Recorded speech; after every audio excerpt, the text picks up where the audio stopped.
आप चंदा किसी से नहीं पूछ सकते। हमारे सनातन धर्म में ये नहीं है कि आप किसी से गुप्त दान क्या दिया है। भगवान प्रभु श्री राम को, जो इतने बड़े पीठ पे पद पे बैठे हैं, उन्हें शायद इस बात की जानकारी नहीं है कि कोई अपना गुप्त दान नहीं बताता हिंदू धर्म में।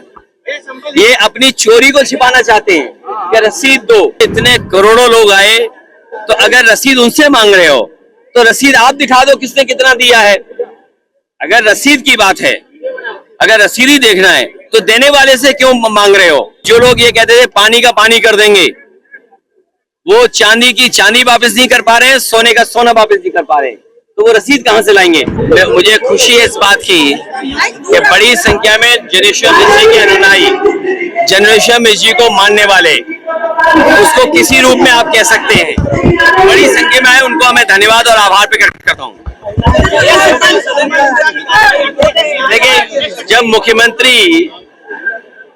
मुख्यमंत्री कैमरे के सामने ये बोल सकते हैं, जो एक पीड़ित मां को बोला था और ANI पे क्या बोला था, जो अन्याय हो रहा है उसकी अनदेखी करना है।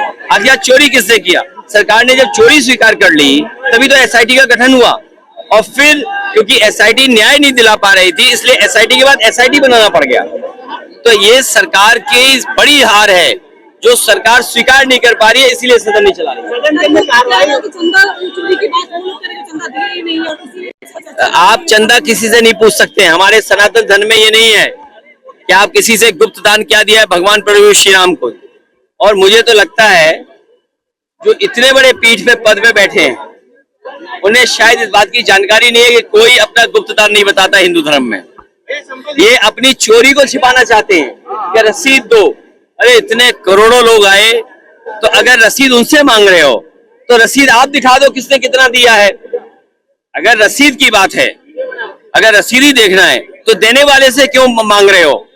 जहां जिसने स्वीकार किया है वो रसीद क्यों नहीं दे रहे। वो रसीद इसलिए नहीं दे रहे हैं क्योंकि जो लोग ये कहते थे पानी का पानी कर देंगे, वो चांदी की चांदी वापस नहीं कर पा रहे हैं, सोने का सोना वापस नहीं कर पा रहे हैं, तो वो रसीद कहां से लाएंगे। और अगर रसीद का रिकॉर्ड उनके पास है तो वो जारी करेंगे किसने कितना दिया,